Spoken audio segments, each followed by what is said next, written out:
Iraci. Rodeiro, eu queria parabenizar a mesa em seu nome, considerando a sua luta enquanto advogado negro e resistente a todo o processo de discriminação. Eu não esqueço, uma vez a gente estava conversando e Lordeiro estava com a gente subindo o Pelourinho e ele foi confundido com um dos servidores que estava no bar. Porque ninguém acreditava que ele estava de paletó e que ele era um advogado. Isso não me sai da cabeça, e a sua reação, muito tranquila, me ensinou muito também a viver um conflito que existe na sociedade. Então eu lhe parabenizo muito, porque você chegou a um patamar sem precisar depreciar qualquer que seja a pessoa. Então por isso eu lhe parabenizo. Mas eu me incentivei a falar nessa mesa, que eu falei quase todas, é porque as práticas exitosas do serviço público, ela foi apresentada e respaldada por alguns na mesa, mas deixou aquela lacuna, porque eu estou no serviço público desde 74. É deste lugar que eu estou falando aqui. Eu sou servidora pública de uma instituição que tem uma característica muito forte, que é a área de saúde. Quem lida com a área de saúde sabe.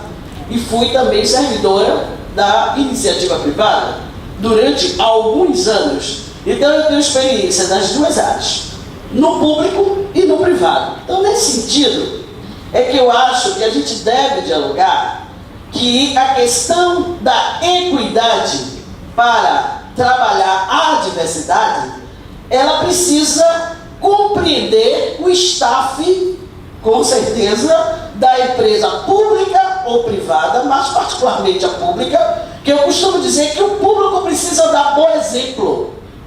Se o público não der bom exemplo, ele não vai ter condição de punir o privado. Isso é lógico. Então a iniciativa pública, a iniciativa privada, ela simplesmente vai dizer: como é que eu vou cumprir se o Estado não cumpre? Eu só estou falando do Estado brasileiro, porque precisa objetivamente, a partir do jurídico, Ministério Público, a parte de Justiça do Trabalho, evidenciar a questão dos cargos do serviço público. Como é que eu tenho 20 cargos e eu não consigo enxergar os funcionários daquela secretaria para dar 10 para um funcionário e 10 eu dividir para os meus amigos políticos? É uma pergunta que eu deixo para a mesa e deixo também para a constituição do fórum, que eu acho que a secretária Olívia está sendo muito ousada em trazer essa discussão nessa amplitude que nós estamos fazendo aqui. Eu acho que esse fórum, superintendente Alex, ele não pode ser pontual, ele tem que ser permanente, porque ele tem que questionar o serviço público. Porque como é que ele vai exigir da empresa privada práticas exitosas se ele não faz? Começando com os cargos, começando com os negros que estão desde 74 do serviço público, como é a sua mãe, Lordeiro, e sai sem uma valorização melhor para a aposentadoria. Isso é uma pergunta que eu quero deixar para a mesa, principalmente no Ministério Público do Trabalho. Como é que está a fiscalização dessa valorização de negros e negras e mulheres, se o cargo do Estado ele não é partilhado equitativamente?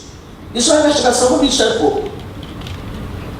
Não só a questão do sistema financeiro. Já estou concluindo.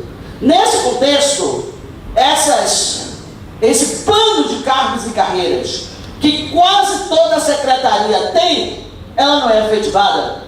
E aí, companheiro Lordeiro, eu quero deixar para você essa missão de levar para a Secretaria da Administração do Estado da Bahia a possibilidade de rever os quadros de valorização das pessoas que estão próximos a se aposentar. No meu caso, eu entrei como nível médio e fiz faculdade, como vocês sabem, por gostar do serviço público, ser gestora pública.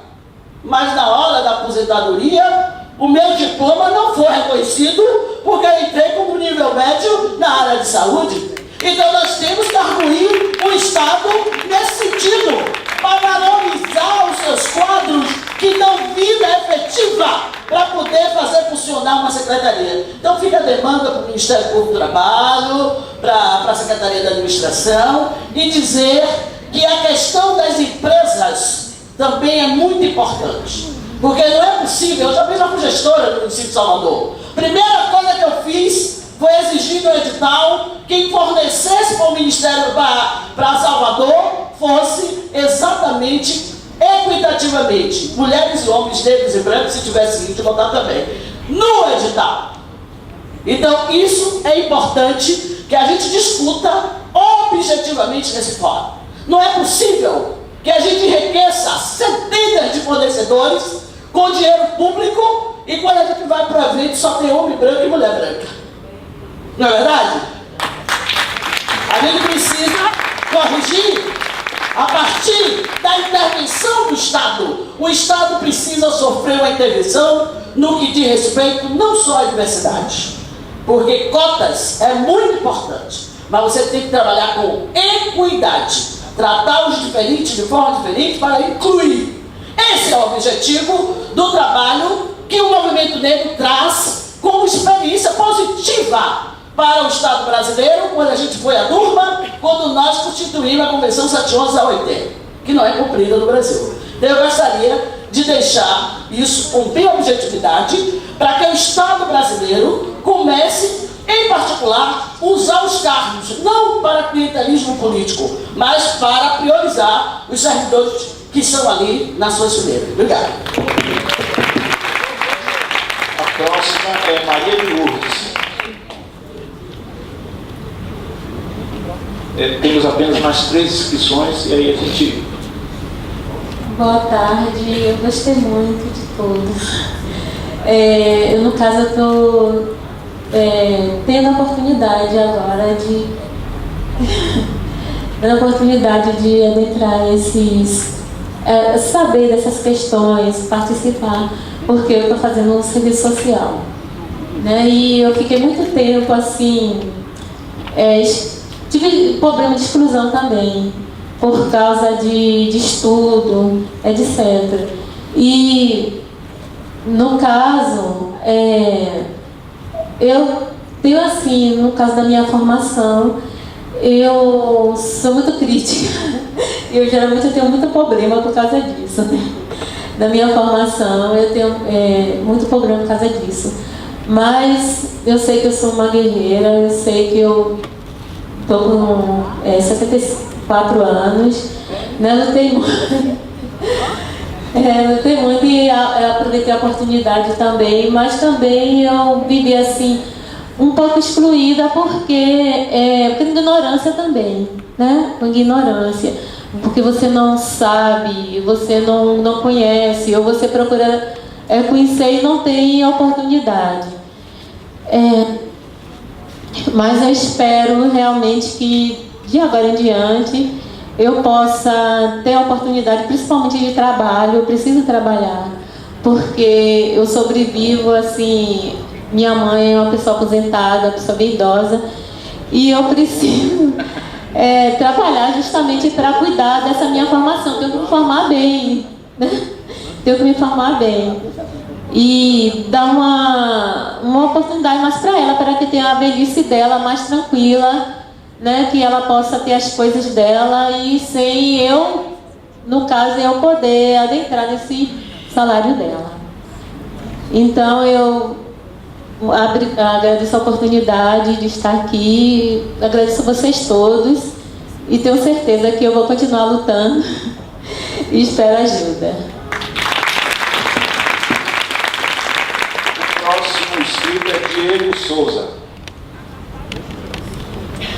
Diego Souza. Boa tarde a todos e todas. Parabéns pela mesa. Sou professor de Sociologia da Rede Estadual. Eu vou ler, porque eu acabo falando demais, né, como professor. Sou professor da Rede Estadual, então sou servidor público, tá? sou homem cis, gay. Eu faço questão de pontuar isso porque tem muita gente que acaba, e tem muitos professores também que pontuam isso em sala de aula quando eu tenho família, sou hétero, sou evangélico. Eu faço questão de pontuar quem eu sou para os alunos, até para os alunos também saberem que gays, lésbicas podem ser o que quiser, inclusive professor.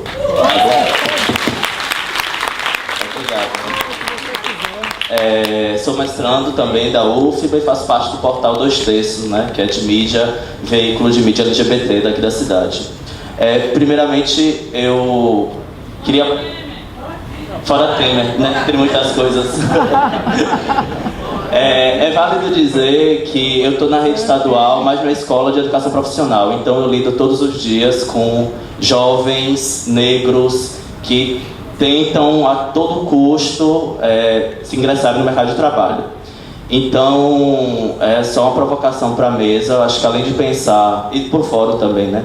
Além de pensar políticas para incluir, políticas de permanecer, né? Porque eles estão ali, aqueles jovens gays também, lésbicas, negros e negras, dentro da educação profissional da rede estadual, querendo entrar no mercado de trabalho, e muitas vezes quando entram, um exemplo disso foi um aluno meu que conseguiu um estágio em uma grande empresa aqui de Salvador. Ele é gay, negro, afeminado, e foi sugerido a ele no processo de seleção que cortasse o cabelo, que tirasse a maquiagem, porque ele estava destoando do perfil da empresa. Então ele entrou, né, porque questão de necessidade, ele acabou cortando o cabelo, ele acabou tirando a maquiagem, né, e se masculinizando para poder conseguir aquela vaga e conseguir ter aquele dinheiro no final do mês, que ajuda tanto a ele como a família. Então é só isso. A primeira provocação é políticas de permanência dessa galera que está sendo incluída, né, por essa diversidade. E o segundo é para o mediador Antônio Lordelo. Pronto. Você falou do projeto Racismo Institucional da Formação Corporativa, né? Isso que está lá. É só para pensar também em uma outra ação, ou se já está sendo pensada, em uma ação de formação de servidores em relação a gênero e orientação sexual. Porque a galera não sabe o que é trans, a galera não sabe o que é cis, e isso não só professores, mas os servidores, os meus colegas, companheiros de escola não sabem. A palestra do pessoal aqui das duas garotas, das duas moças do Bahia Gás trouxe no slide opção. Não é opção, né? É condição, é orientação, mas nunca opção. Então, isso não é questão de problema, né? Mas é processo de formação. Então, o que a SAEB está pensando em processo de formação dos servidores. Ok? Então, obrigado a todos. O outro inscrito, Mário. Com licença. Eu vou tentar não repetir o que já foi dito pelas pessoas, porque várias falas me contemplaram, mas eu acho que a melhor forma de iniciar minha fala é parafraseando a mulher lésbica. Bom dia, boa tarde, boa noite a todos, porque o gênero feminino engloba todo mundo. E gostaria de dizer que representatividade importa e muito. Eu fico muito feliz quando eu vejo que um presidente de uma empresa abre mão do seu lugar de fala por duas mulheres. Mas me incomoda muito quando, de fato, essa mesa é representada somente por um homem negro no meio, e esse homem negro, o poder de fala dele, na verdade, é o poder de barganha entre a fala de pessoas brancas. E que, na verdade, isso é um traço, inclusive, da escravidão. Gostaria também de dizer que vocês da BH estão de parabéns por toda a proposta. Na verdade, eu fiquei ouvindo vocês e fiquei falando, meu Deus, que incrível o programa de vocês. Mas aí eu olho a palavra que o meu colega fala, opção sexual. E a gente não escolhe ser viado, ser bicho, ser sapatão. A gente nasce assim e a gente passa a vida inteira tendo que arrastar isso. E as pessoas colocando a gente nesse armário invisível que a gente quer sair o tempo todo. E eu trabalho na Secretaria de Educação, inclusive representando uma das coordenações da Secretaria de Educação. E fico feliz por eles me aceitarem, de salto, de saia, de batom. Mas me incomoda muito quando alguém de justiça fala que dentro do seu ambiente de trabalho vocês têm projetos para debater o racismo, erradicação do trabalho infantil, da criança e adolescente, inclusão das pessoas com deficiência, mas a pessoa minimamente não sabe falar a palavra LGBT nas suas frases e nem cita simplesmente nenhum trabalho para a população LGBT. Dito isto, eu gostaria de dizer também que me preocupa muito quando a gente fala sobre ambos os sexos e é falando o sistema S é incrível, eu acho maravilhoso também. Tem uma pergunta para você, mas antes tem uma crítica ao seu processo, que é: sexo não define gênero, então vamos parar de utilizar a palavra sexo para definir gênero. Gênero é uma coisa e sexo é outra. Mas como é que vocês atuam quando esse estudante chega dentro desses casos de violência, de abuso? Eu já sofri isso. Não tenho vergonha de falar, até porque isso me formou enquanto pessoa, enquanto LGBT. E como é o trato, ou o fim do trato, para com esse aluno e com essa família, que vocês fazem essa ponte, quando o abusador dessa criança é um parente próximo. Para finalizar, o Dr. Otávio Brito. Porque quando você fala, vocês todos aí, falam sobre discriminação, vocês só falam sobre mulheres e negros. Eu, enquanto preto, pessoa não binária, não sou homem, não sou mulher, eu sou gente, entendo, importante frisar, e eu friso sempre esse papel da mulher, que é importante ser frisado. Mas porque sempre se frisa em todas as falas a população negra, que é importante a gente frisar, e muito as mulheres, e é incrivelmente importante, que por mais que vocês não binários entendam o meu lugar de fala, que é resguardado na sociedade, porque eu sou visto enquanto alguma coisa, mas nunca se fala na população LGBT e nunca se fala na população indígena. Então eu acho que quando a gente for falar de diversidade, a gente tem que simplesmente coloca na canetinha assim, vai no Google e pesquisa o que é diversidade de fato. Não é a palavra guarda-chuva que engloba todo mundo, porque as minhas demandas são totalmente diferentes do que a demanda de cada pessoa nessa sala. Muito obrigado e Olívia, você é muito futuro.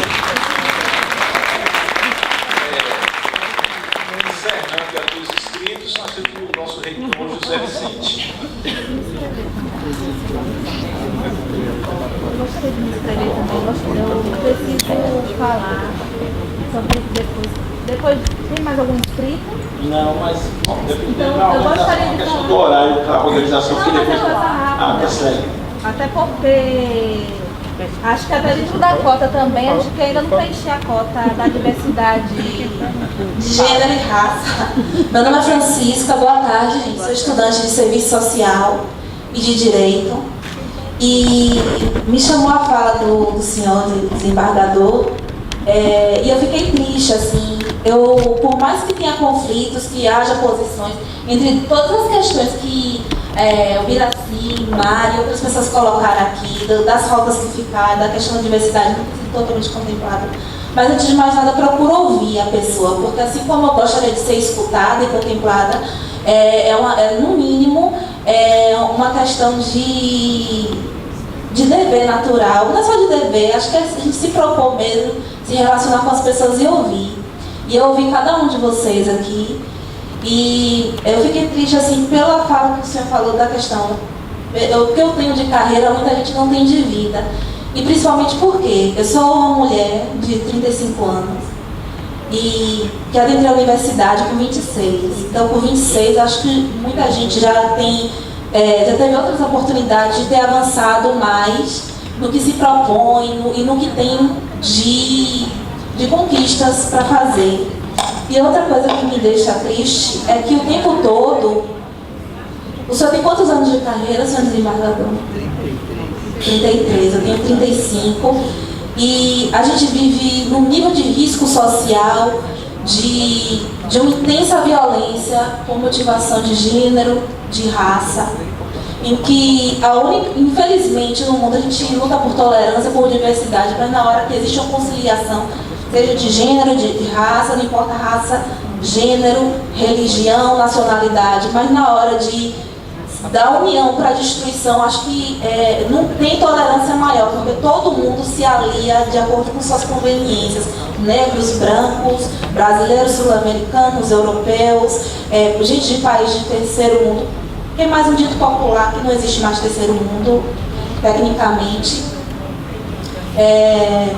Pessoas de todas as religiões para se disputar, inclusive no mercado de trabalho, que é isso que causa a seleção não neutra, como o senhor falou. É isso, é uma intensa violência, é o pior tipo de controle do direito, do que é realmente direito, não só que é formalmente ou material, que é a violência, que é a violação de direitos humanos, a violação de ir e vir.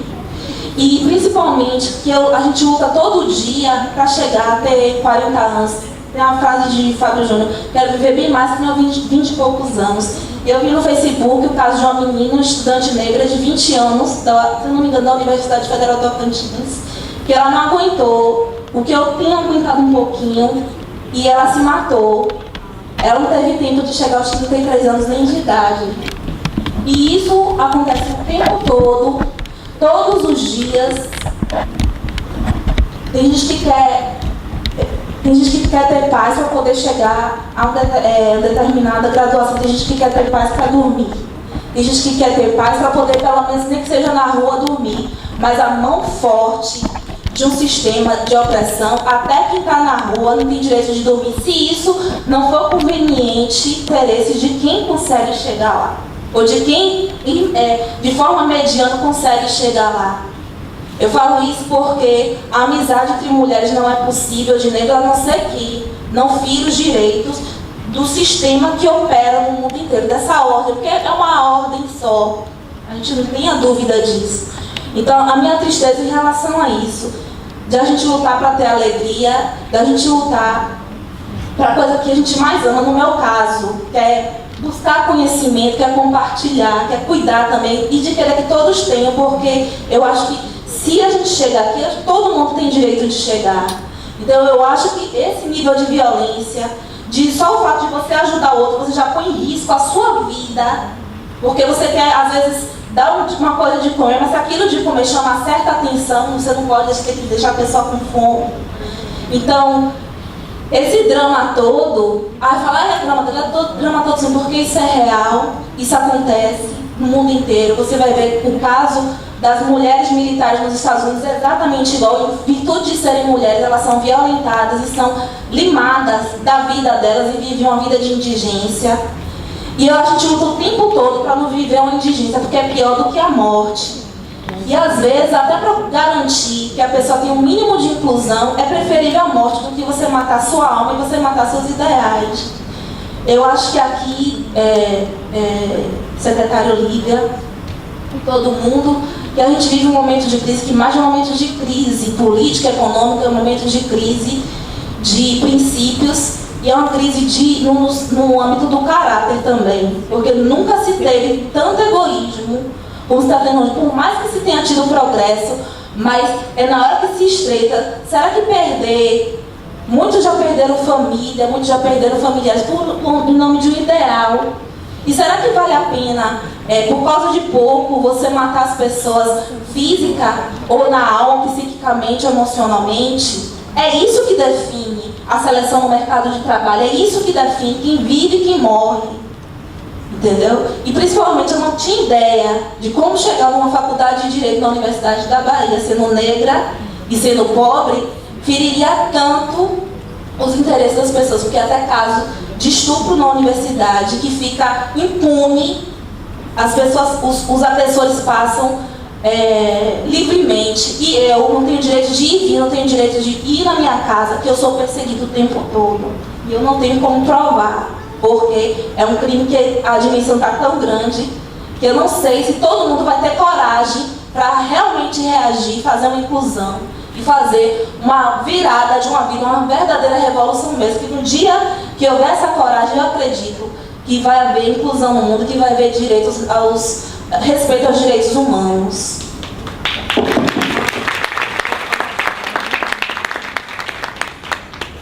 Bem, eu só vim pedir a licença para fazer um registro que eu acho digno, eu acho necessário e eu acho oportuno. Nós conversamos ao longo desses dias, e estamos conversando agora, de que é preciso fazer muito, mas as mudanças que precisam ser feitas são mudanças que precisam começar primeiramente na cabeça das pessoas, que precisa começar na vontade das pessoas. E temos entendido também que as mudanças institucionais que precisassem ser realizadas são mudanças que precisam ser puxadas principalmente por aqueles que têm competência, capacidade e o poder para fazer, ou seja, os dirigentes das instituições, sejam públicas ou sejam privadas. E aqui eu quero só fazer um registro que eu propus a mim mesmo, que em qualquer lugar que eu estivesse diante dessa personalidade, eu faria questão de pedir a palavra para fazer esse registro, que é o fato de que a discussão que se coloca hoje não é uma discussão que se começa agora, e é uma discussão e um trabalho que tem muitos responsáveis. Muitas pessoas fizeram muito para que a gente progredisse nesse tema e para que a gente estivesse, inclusive, hoje aqui conversando sobre isso. E as primeiras grandes transformações que se deram nesse tema, nos últimos 20 anos, foram transformações que, curiosamente, não começou de dentro do governo, começou de fora do governo e foi feito pelas instituições e principalmente pelas pessoas que estavam dirigindo aquelas instituições. Eu trago um exemplo para todos vocês que talvez não conheçam. Mas as cotas nas universidades não foram aprovadas por leis, primeiramente. Elas foram, primeiramente, aprovadas pelos conselhos administrativos e acadêmicos das universidades, e só depois que vieram as leis e só depois que veio uma lei federal determinando isso. E as mudanças que se deram, mesmo em pouca medida no ambiente corporativo, vieram também de presidentes interessados e desejosos de ajudar a fazer essa mudança. Mas muitas instituições ajudaram a fazer isso. E aqui está diante de nós uma personalidade que todos nós, brasileiros, negros e brancos, devemos o respeito, devemos a consideração e precisamos fazer essa celebração hoje, encontrá-lo, que é o nosso amigo de todos, o queridíssimo Otávio Brito Lopes. Doutor Otávio Brito, Otávio para os mais íntimos, não é? Mas o que esse homem fez, à sua época, foi uma revolução que permitiu que nós progredíssemos e que permitiu que mesmo os marcos legais que se construíram depois pudessem ajudar para que hoje nós saíssemos de uma reivindicação que era 10% de cotas nas universidades e chegássemos até o inexorável e o imponderável de 20% de cotas no Ministério Público e mesmo no Poder Judiciário. E naquele tempo, então, o Ministério Público do Trabalho, presidido brilhantemente pelo Dr. Otávio, teve, primeiro, o interesse, o desejo, mas também teve a coragem, de colocar esse tema na mesa, de, pela primeira vez na história do país, colocar todos os bancos à frente dos tribunais e, com isso, iniciar um processo de revolução e inclusão desse tema, seja nos marcos legais e depois a perspectiva de criar isso como caminho, uma direção das muitas empresas do país. Muitas daquelas empresas daquela época perseguiram, prosseguiram e são grandes responsáveis, grandes pesos de responsabilidade social. Então, por isso, eu queria pessoalmente dizer muito obrigado pelo que o nosso procurador-geral fez naquela época, à frente do Ministério Público Federal do Trabalho, e dizer que nós não vamos esquecer nunca do que foi aquela contribuição que ajudou a mudar esse tema na história do nosso país. Eu sou isso que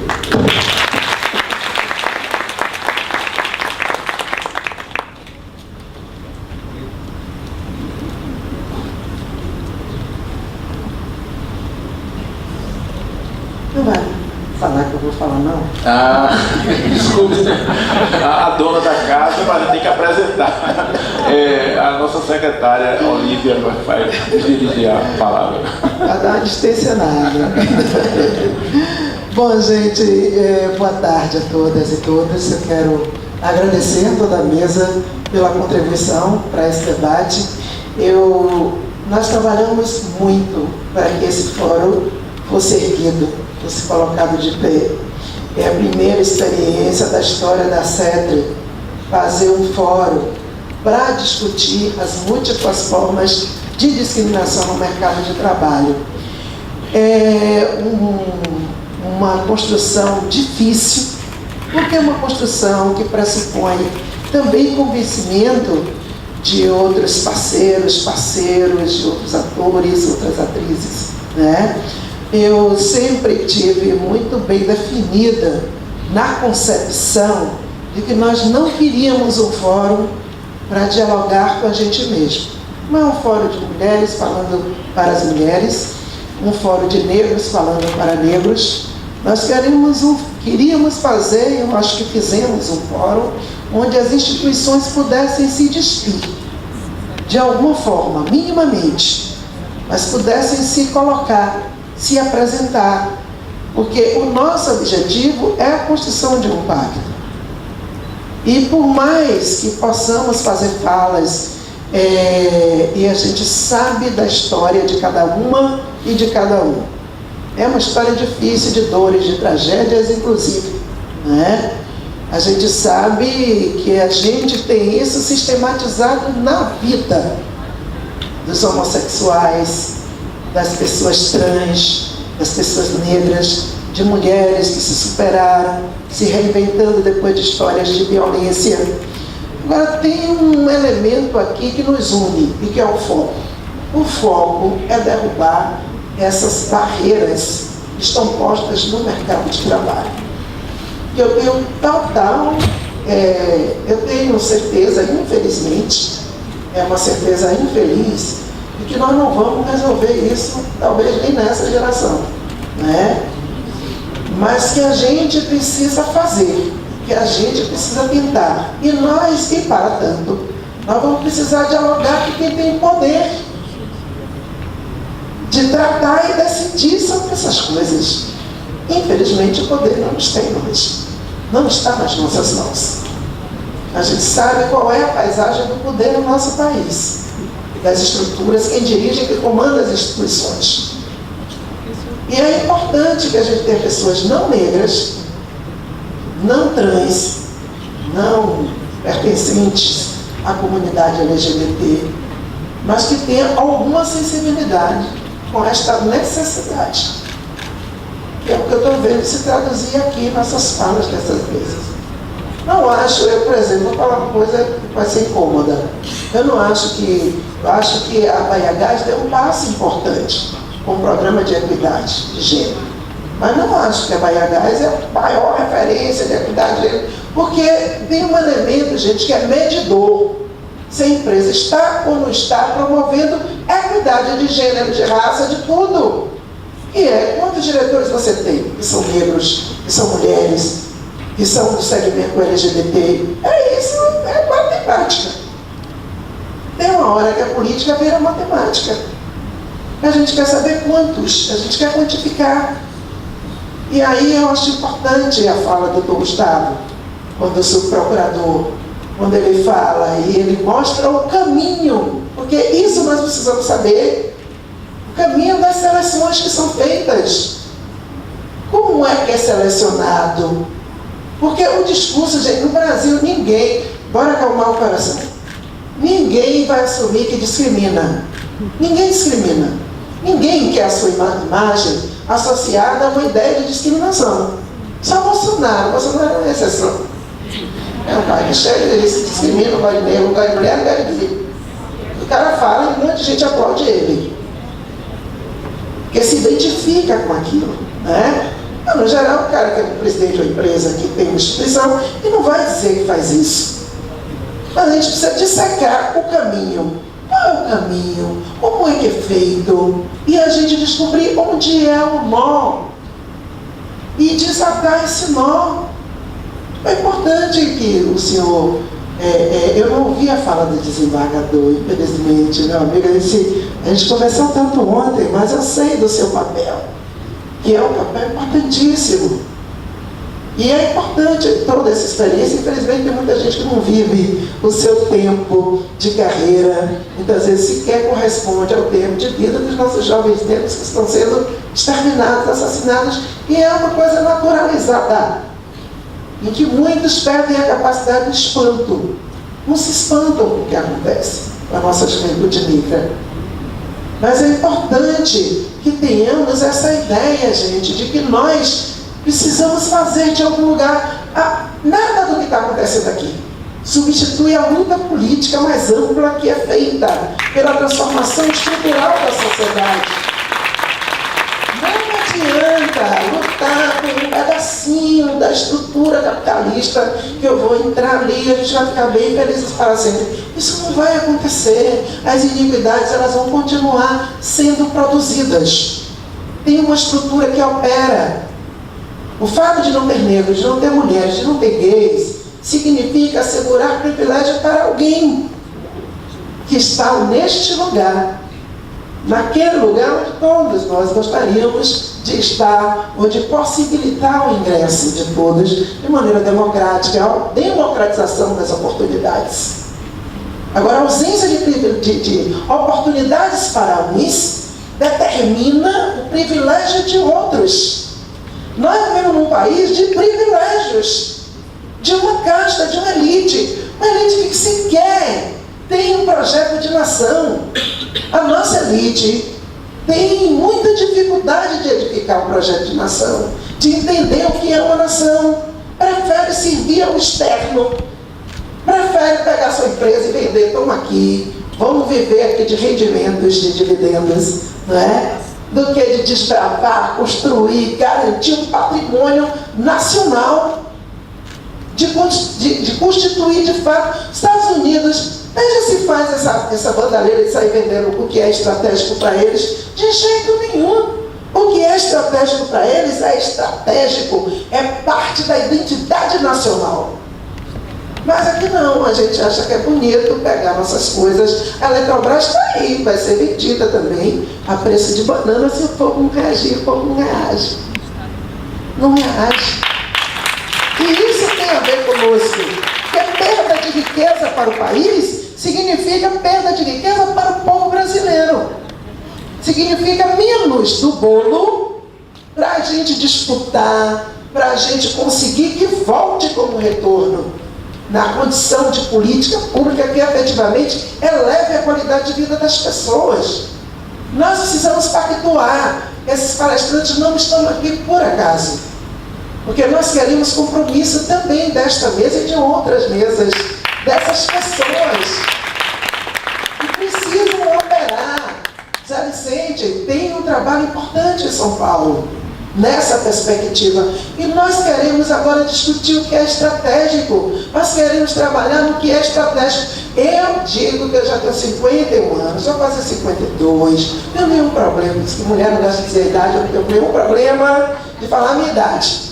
Não fui capturada por essa cultura, né, de que a gente tem que ficar com essa síndrome de Peter Pan. A gente nasce, cresce, envelhece e vai morrer. Certo? Tem uma hora que você tem que parar e pensar que você vai fazer a sua vida. E eu quero discutir o que é estratégico. O que é estratégico? Onde nós nos encontramos as secretárias. Nós somos agora 5 secretárias. Estamos discutindo o empoderamento da mulher. São 5 secretárias no governo do estado da Bahia. É pouco no universo de 26 secretarias. Mas é o maior número de secretárias que a gente já teve nesse governo. E pasmem, não sei como é que isso aconteceu. Não me perguntem, mas aconteceu. Das 5, 3 são mulheres negras. Sou eu, Arani e Fábio.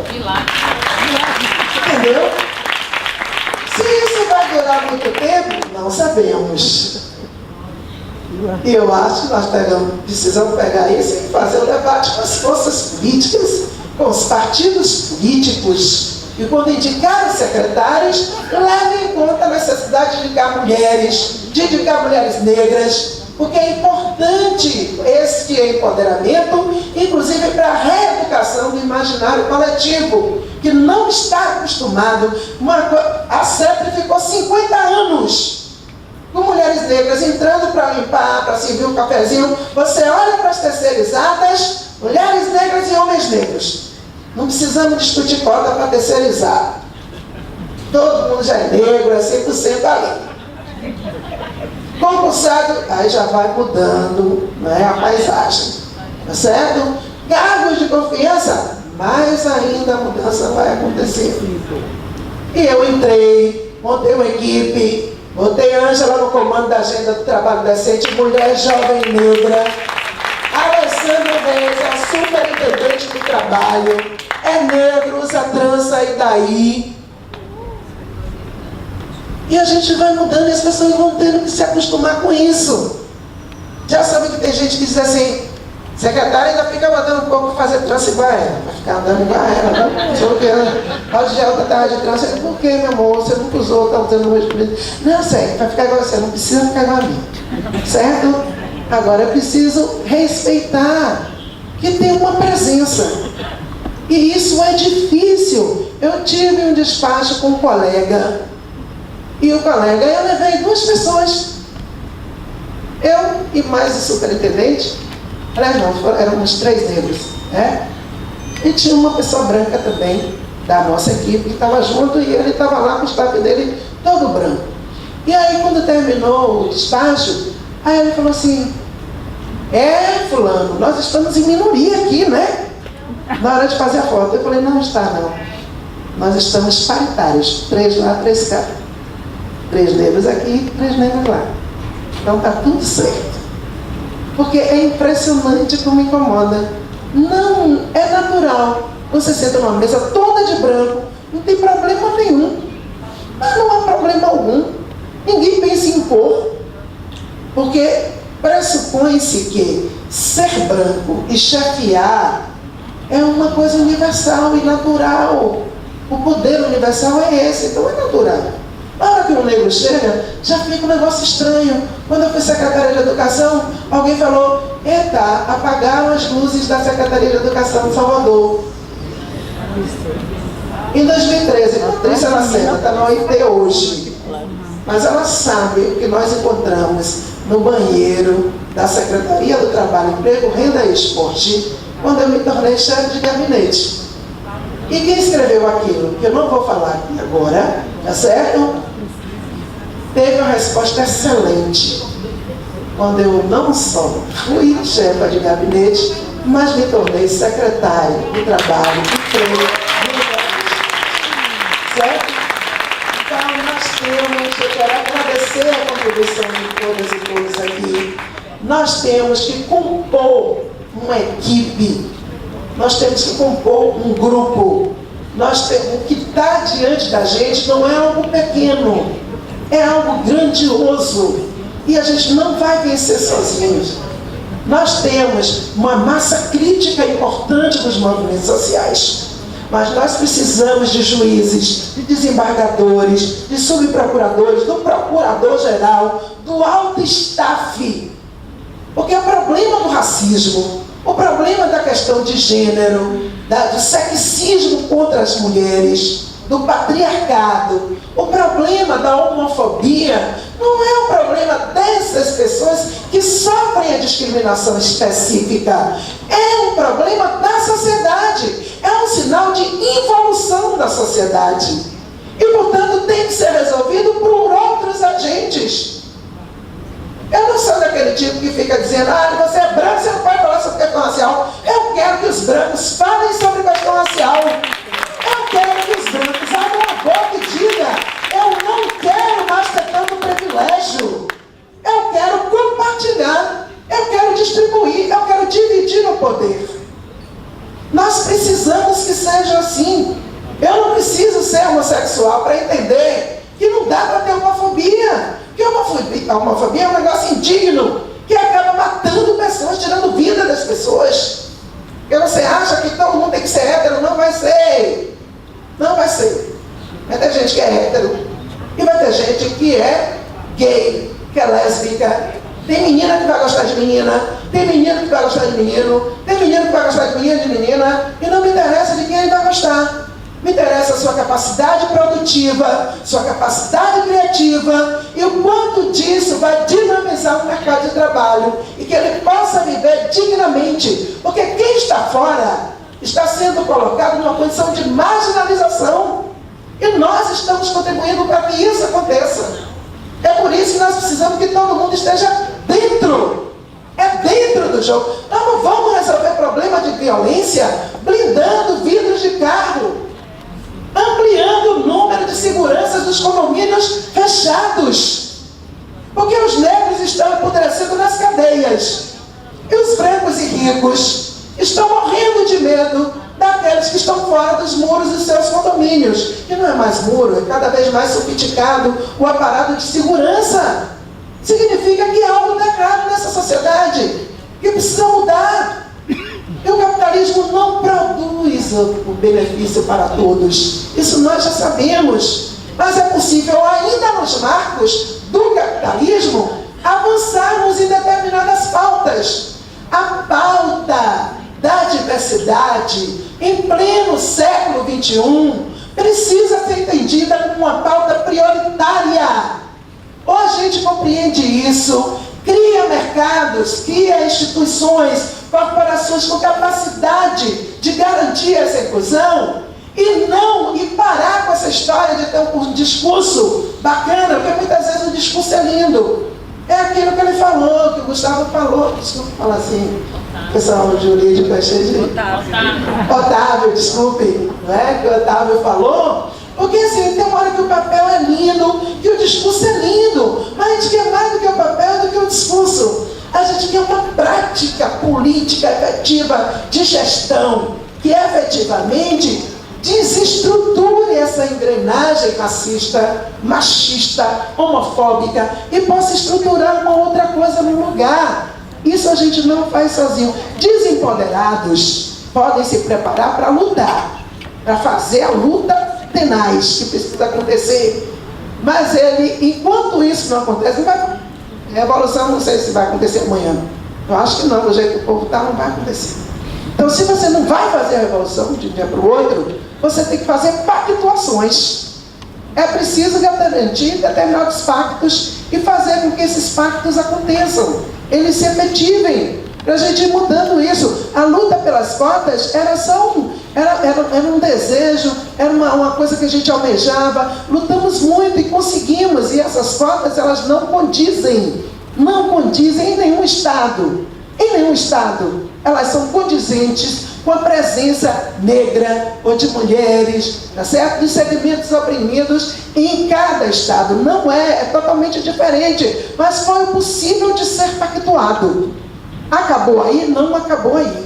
É preciso que a luta continue para que a gente possa ampliar essas conquistas. Então eu penso que esse espaço aqui é um espaço de pactuação, é um espaço de entendimento, é um espaço em que a gente compreenda que a gente também precisa chegar mais longe no plano da elaboração dos nossos argumentos, da nossa capacidade de disputar espaços de poder, a nossa capacidade de negociar, de dar passos à frente, mas tem hora que você tem que parar e pensar e escolher as lutas que efetivamente valem a pena, escolher quem de fato é o nosso inimigo real e com quem ainda dá para a gente dialogar e pactuar uma determinada pauta. A gente tem que pensar isso, porque no caminho da luta a gente tem muita flexibilização também. Se a gente vai somente com uma estratégia, muitas vezes o resultado não acontece.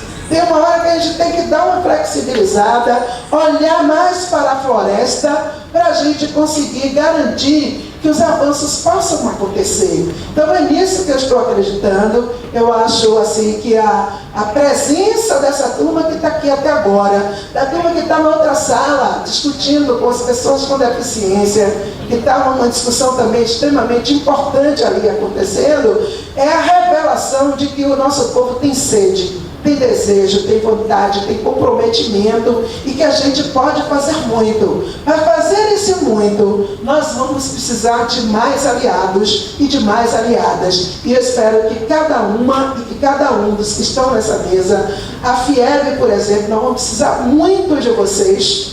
Nós vamos lançar uma carta desse fórum.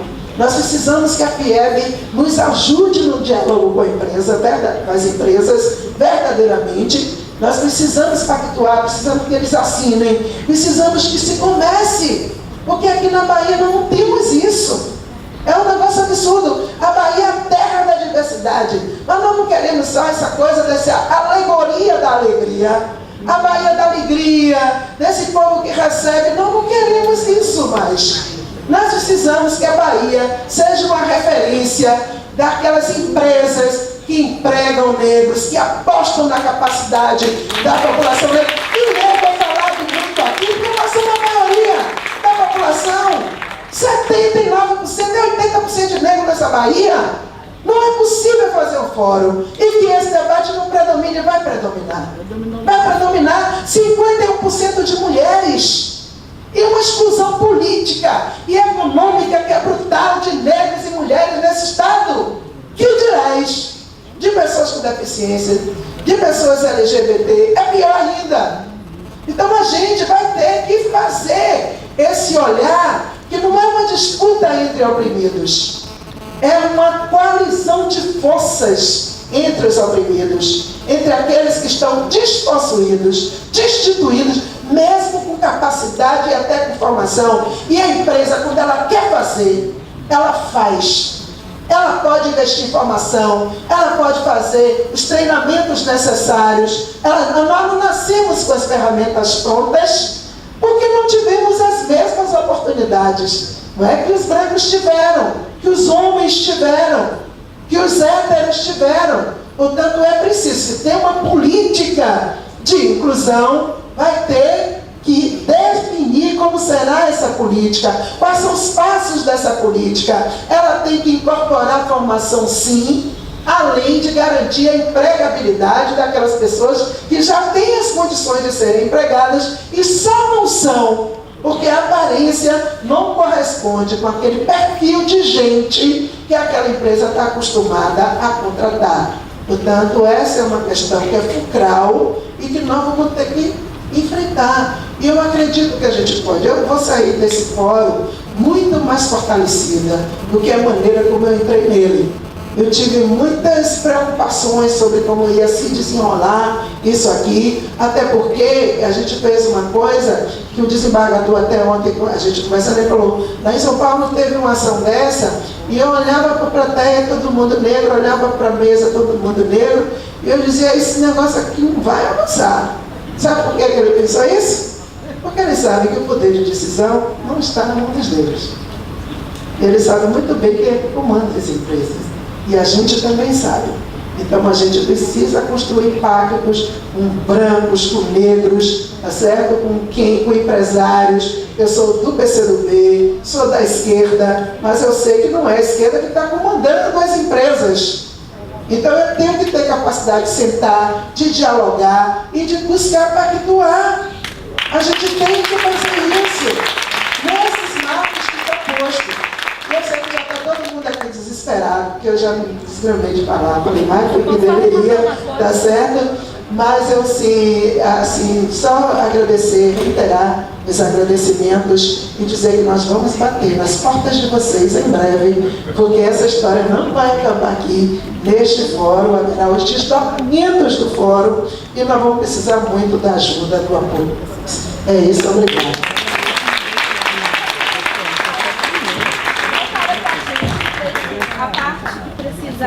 Ser incluída na questão de diversidade, nós negros, aqui nos é o público-alvo da intervenção da política. Estava falando de questão de avaliar o resultado quantitativo para avaliar a qualificação de um fato. Né? Foi muito falado e é fundamental. Nós, negros, LGBTs, pessoas com deficiência, de todas as gerações. Vamos tentar. Se eu puder concluir. Só um momento. Não existe um mundo de privilégio de poucos sem a concessão e sem a aceitação da maioria. Às vezes a gente vive num mundo de insegurança, de incerteza, de tormento, e para a gente ter um pouco disso, a gente cede a supressão de um direito que não é só vai ser nosso, vai ser de todo mundo. E a gente tem que, principalmente, a gente tem que trabalhar num nível de irmandade entre negros e brancos e que a gente também não participe desse suicídio coletivo, do suicídio de mulheres, de homens. Que a gente se pactua, porque é uma questão de lógica, nós somos maioria. Por que acontece essa seleção se não houver cooperação nossa também? Vamos fazer a meia-culpa e tomarmos essa responsabilidade também. Porque vamos concluir que a gente vai ter que soberano do povo.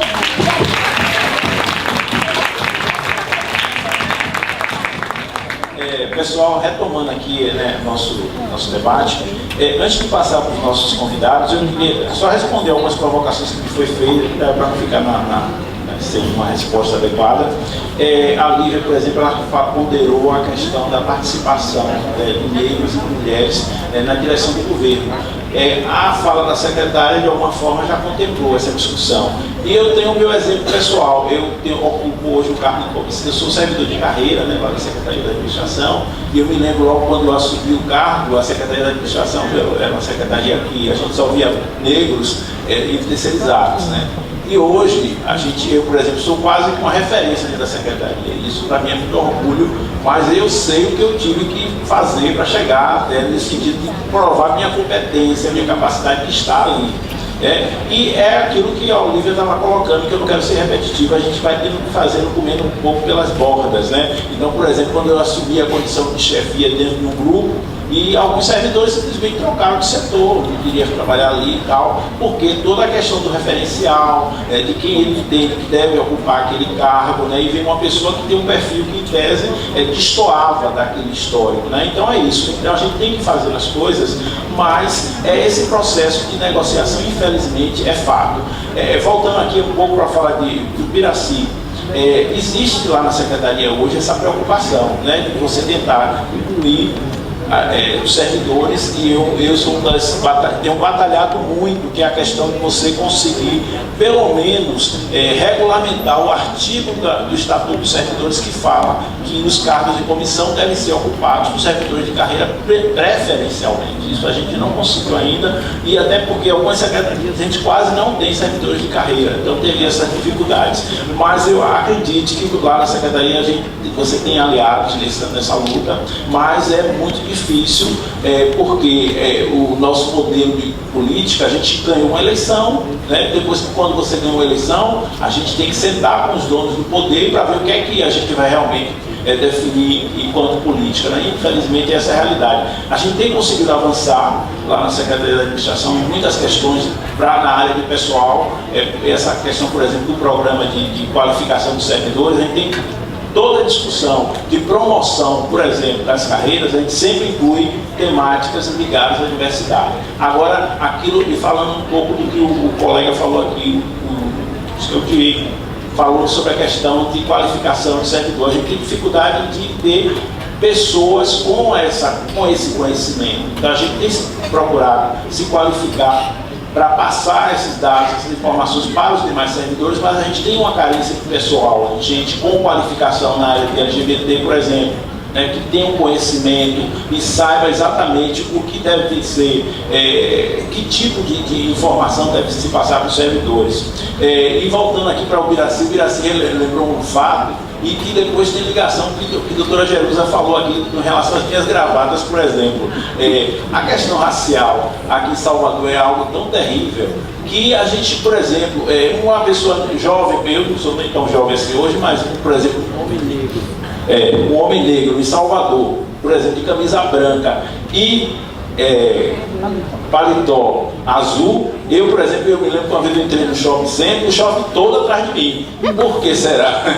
Então, uma das formas de eu me defender desse racismo era justamente com minhas gravatas vermelhas, uma roupa colorida, era uma forma de eu me destacar e não ser confundido com o garçom, com o policial, ou com todo respeito com essas categorias, mas você há de convir que não é agradável você entrar no shopping center, no supermercado, e você ser perseguido para as pessoas procurar informação e você tem que esclarecer que você não é o segurança, né? Então, lembrando os dois eventos, é muito pertinente. O que mais aqui? As pessoas falaram também com relação à questão do meu papel aqui na mesa. Eu dizer que eu estou muito confortável aqui. Aliás, eu não costumo, eu acho que esse é o papel até que nós negros devemos assumir mais, assumir os destinos da sociedade e mesmo em mediar conflitos, enfim. Eu acho que eu estou muito confortável aqui nessa posição.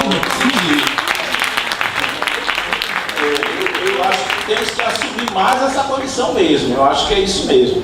O que mais? Com relação à população indígena, aqui no estado da Bahia, eu até falei que nós temos um programa de professor indígena, que é algo assim inédito, também muito interessante. Existe essa preocupação também com a população indígena. O que mais? A questão aqui que foi lembrada, meu Deus, foi tanta coisa. Agora é uma parte importante. Já falei, pronto. Então é isso. Qualquer coisa a gente está aqui. Eu queria agora passar a palavra para os nossos palestrantes, nossos convidados, que efetivamente é quem deve, que estão com a bola. O primeiro é o doutor Eduardo Zanella. Ele vai começar aqui para suas considerações finais. Bem, eu inicialmente gostaria de fazer duas colocações.